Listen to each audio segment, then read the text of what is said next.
हमारी मांगे थी कि 15 लाख रुपया मुआवजा दिया जाए, लेकिन दुर्भाग्यवश हमारी मांगों को पूरा नहीं किया गया। बड़ी जद्दोजहद के बाद, बड़ी मुशक्क़त के बाद 6 लाख रुपया मुआवजा दिया जा रहा है परिजनों को, जो बड़ा छोटा रकम है। एक मज़दूर जो एक बड़ी कंपनी में कार्यरत होते हैं और आज हमारे ज़मीनों को भी लूट लिया जा रहा है लोगों बड़ी बड़ी कंपनियों के द्वारा। लेकिन हमारे जी प्रशासन का कितना सहयोग मिला आप लोग को? कहे कि प्रशासन का सहयोग तो बिल्कुल नहीं मिला। प्रशासन तो दबंगई से पेश आके हम लोग संवैधानिक तरीके से प्रबंधन फैक्ट्री गेट पर धरना के लिए आराम से संवैधानिक तरीके से अपना हक मांग रहे थे। वहाँ जाके दबंगई से सबके ऊपर प्राथमिकी दर्ज कर दी गई है। आचार संहिता का हवाला देते हुए सब पर प्राथमिकी भी दर्ज करने का धमकी भी दिया गया। जाएंगे थोड़ा देर। तो देख सकते हैं अभी रात्रि के 1 बजे रिजवान क्रांतिकारी रामगढ़ सदर अस्पताल पहुंचे हुए थे। तो चाची धनबाद स्थित मिराज नामक युवक का देहांत हो गया था विगत परसों सिकनी के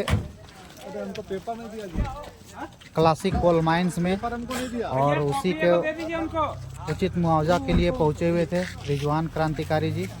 और देख सकते हैं अभी बॉडी यहां से निकल चुका है फाइनली, और सभी लोग अब रात्रि के 1 बजे अपने अपने घर को जा रहे हैं फाइनली मुआवजा दिलाने के बाद। सभी लोग तोपचाची से आए हुए थे मुआवजा दिलाने को लेकर, और फाइनली 6 लाख का मुआवजा मिल पाता है तमाम जेबी केसेस के सहयोग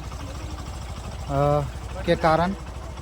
तो देख सकते हैं अभी लास्ट में सभी कोई अपने अपने घर जाने को तैयार हैं। उनकी डेथ हुई, क्या कहेंगे? देखिए बड़ा दुखद घटना है, और जैसा कि आप तमाम लोगों को मालूम है कि क्रेसर एक यहाँ पर है प्राइवेट लिमिटेड कंपनी के रूप में उसी में काम कर रहे थे हमारे तोपचाची निवासी मिराज अंसारी जी। तो कार्य के दौरान ही उनका देहांत हो गया। तो बड़ा दुखद घटना था। लगातार जेबी केसेस और यहाँ के जनप्रतिनिधियों ने आवाज़ उठाई। अंततः परिणाम ये हुआ कि हमारी मांगे थी कि 15 लाख रुपया मुआवजा दिया जाए, लेकिन दुर्भाग्यवश हमारी मांगों को पूरा नहीं किया गया। बड़ी जद्दोजहद के बाद, बड़ी मुशक्क़त के बाद 6 लाख रुपया मुआवजा दिया जा रहा है परिजनों को, जो बड़ा छोटा रकम है। एक मज़दूर जो एक बड़ी कंपनी में कार्यरत होते हैं और आज हमारे ज़मीनों को भी लूट लिया जा रहा है लोगों बड़ी बड़ी कंपनियों के द्वारा। लेकिन हमारे झारखंड के जो लोग हैं, जो अपना 2 जून रोटी के लिए, पेट भरने के लिए, परिवार की भरण पोषण के लिए घर को छोड़कर यदि दूसरे जगहों पर आती है, तो बड़ी बड़ी कंपनियां 50,000, 1 लाख, 2 लाख पर भी माने इतराने लगते हैं, घबराने लगते हैं। बड़ा दुख लगता है इन सब विषयों को अगर सोचते हैं हम। आज रामगढ़ की एक बड़ी घटना है। खैर जो होना था सो हुआ, लेकिन तमाम जेबी केसेस के लोग और जितने भी जनप्रतिनिधि थे, उनके पहल से, उनकी मेहनत से मकाम यहाँ तक पहुँचा। हम लोगों का नतीजा ये हुआ कि 6 लाख रुपया मुआवजा मिला है परिजनों को। यही घटना है। दादा मृत्यु हुए लगभग 1 दिन बीत चुका है। आज 24 घंटा के बाद आज रात्रि में आप लोग 12:30 बजे आप लोग इस अथी पर पहुँचे कि आप लोग को 6 लाख मुआवजा मिला। तो इतना लेट क्या हुआ? क्या मतलब इतना लेट होने का कुछ कारण? क्या क्या आप लोग का सामना करना पड़ा इस मुआवजा दिलाने को लेकर? चूँकि विलम्ब होने का तो रीजन यहाँ प्रबंधन की ओर से शिथिलता के कारण इतना विलम्ब हुआ, लापरवाही। क्योंकि कल का शाम का घटना है और आज हम लोग 12 बजे ये बात कर रहे हैं। दूसरे दिन 10:30 बजे तक तो यहाँ कोई आया ही नहीं देखने के लिए प्रबंधन के द्वारा। हम लोगों के द्वारा काफ़ी रिक्वेस्ट के बाद प्रबंधन के कुछ खासतौर पर समाज से भी हमारे इंतखाब भाई का सार्थक पहल रहा, जो कि यहाँ तक भी बात को पहुँचा। अन्यथा हमको नहीं लगता कि प्रबंधन यदि इंतखाब भाई इन्वॉल्व नहीं होते तो प्रबंधन के में तो जूँ भी नहीं रेंगता। तो ऐसा परिचायक दे रहा था मोटी चमड़ी का कि उसको कोई मतलब ही नहीं था कि क्या हुआ नहीं हुआ। ये तो सार्थक पहल किए इंतखाब भाई, इनका हम शुक्रिया अदा करते हैं कि कम से कम गरीब को कुछ नहीं तो एक लेमन चूस के रूप में 6 लाख रुपये मिला। तो कोई बहुत राशि बहुत कम और न्यूनतम है, उसको वाजिब हक नहीं मिला उसका। नाइंसाफ़ी तो हुई है, लेकिन फिर भी हम लोग जेबी केसेस के परिवार और सदस्यों के द्वारा कम से कम इतना प्रयास से जेबी केसेस का प्रयास ही रहा, जो कि 6 लाख रुपया भी मिला, नहीं तो अन्यथा जैसा मोटी प्रबंधन जैसा मोटा चमड़े 1 रुपया नहीं देने के पक्ष में था। जी, प्रशासन का कितना सहयोग मिला आप लोग को? काहे कि प्रशासन का सहयोग तो बिल्कुल नहीं मिला। प्रशासन तो दबंगई से पेश आके हम लोग संवैधानिक तरीके से प्रबंधन फैक्ट्री गेट पर धरना के लिए आराम से संवैधानिक तरीके से अपना हक मांग रहे थे। वहाँ जाके दबंगई से सबके ऊपर प्राथमिकी दर्ज कर दी गई है। आचार संहिता का हवाला देते हुए सब पर प्राथमिकी भी दर्ज करने का धमकी भी दिया गया और एकदम रंगदारी से पेश आते हुए कि हटिए यहाँ से। पूरा दबंगई जिसको कहा जाता है कि प्रशासन अभी अपना दबंगई दिखाते हुए हम लोग को सबको खदेड़ दिया वहाँ से। 31 तारीख का दिन ये एक परिवार के लिए बहुत ही शोकाकुल दिन था।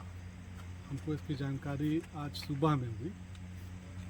सुबह लगभग 10 बजे के आसपास मुझे इसकी जानकारी हुई, तो मैंने प्रबंधन से बात किया इस सिलसिले में। तो प्रबंधन ने मुझे बताया कि इस प्रकार की घटना हमारे क्रशर में हुई है और इसको लेकर के हम लोग चिंतित हैं। तो मैं यहाँ पे आया, आकर के मैंने पता किया कि क्या बात हुई थी। तो पता यही चला कि ये कार्यावधि के समय, जहाँ पे इनका अपना कार्य करने का क्षेत्र है, अपने कार्य क्षेत्र में कार्यावधि के समय इनको अचानक ये पैनल बोर्ड में काम करते थे और वो पूरा एसी का चैम्बर हुआ करता है। अफसोस ये हुआ मुझे कि रोज़ा रखे हुए थे ये और रोज़े की हालत में ही इनकी मौत हुई। हम लोग ये समझते हैं कि ये शहीद हुए और रोज़ी रोटी कमाने के लिए आए थे, हक हलाल की रोज़ी रोटी कमा रहे थे। अचानक इनका कार्डियक अरेस्ट हो जाने की वजह से प्रबंधन ने कोशिश की, प्रबंधन से भी बात हुई और मृतक के साथ उनके परिवार का एक सदस्य भी था, उससे भी बातचीत हुई और उनके जो परिजन आए हुए थे गांव से, उन लोगों से भी बातचीत हुई। उन लोगों ने भी बताया कि नहीं, इस प्रकार की ही घटना हुई है, किसी और प्रकार की कोई घटना नहीं है। तो ये एक असाधारण घटना उस परिवार के लिए हो गई। वो तो चले गए। मुआवजा किसी की मौत का नहीं दिया जा सकता है। अगर 50 करोड़ भी मिल जाए तो वो आदमी लौट करके नहीं आ सकता है। लेकिन हमारी ये कोशिश थी, इन लोगों के साथ मिलकर के हमने एक प्रयास किया कि जो मृतक है उसकी 2 बेटियां हैं, 1 बेटा है। बेटियां सयानी हो चुकी हैं, उनकी शादी होने का समय आ गया है। तो हमारी कोशिश थी कि जितना ज़्यादा से ज़्यादा उस परिवार को मिल जाए एक सहायता राशि, ताकि उसके परिवार को कुछ सुकून मिल सके। और हमारी ये कोशिश भी थी कि चूँकि रोज़े की हालत में ऐसी मौत हुई थी, हम लोग नहीं चाह रहे थे कि पोस्टमार्टम हो और शव के साथ किसी भी प्रकार का छेड़छाड़ किया जा सके। इसमें दोनों पक्षों के साथ सहमति बन गई थी और हम लोगों की कोशिश थी और हम लोगों ने आपस में तय भी कर लिया था कि पोस्टमार्टम ना हो और मृतक के शरीर के साथ किसी प्रकार का कोई छेड़छाड़ ना हो, चूँकि हमारे समाज में, हमारे धर्म में इस प्रकार की मान्यता है। लेकिन उसके बावजूद प्रशासन ने इस प्रकार का काम किया, इस बात का मुझे बहुत अफसोस है, खेद है। और पूरा शोकाकुल परिवार के साथ हमारी सहानुभूति है कि अल्लाह उनको सब्र दे। और अब जब ये यहाँ पर ये सारे लोग लेकर के जा रहे हैं, मुझे उम्मीद है कि बच्चों के को एक अच्छी परवरिश उसकी माँ देगी और वहाँ के समाज के लोगों के साथ हमारे भाई रिजवान भाई भी हैं और भी बहुत सारे लोग हैं, मिलकर के सहयोग करेंगे उस परिवार को ऊपर उठाने के लिए, उस परिवार के पालन पोषण के लिए, उनकी बच्चियों की शादियों के लिए और पढ़ाई लिखाई के लिए। तो ये एक छोटी राशि है लेकिन एक सहयोग है, सहयोग के तौर पर इसे देखना चाहिए। मुआवजा दुनिया में कोई भी आदमी, चाहे वो कितना भी गरीब हो, उसका नहीं दिया जा सकता किसी के मर जाने के बाद। हम यही चाहेंगे कि अब इस बात को हम लोग समाप्त करके अब ये एक नई सुबह की शुरुआत उस परिवार के साथ हो। वो परिवार फले फूले, वो परिवार जो सपना संजोया था भाई मेराज ने अपने परिवार के लिए, वो सपना वहाँ के समाज के लोग, हम लोग आपस में मिल करके उन लोगों के साथ सहयोग करें।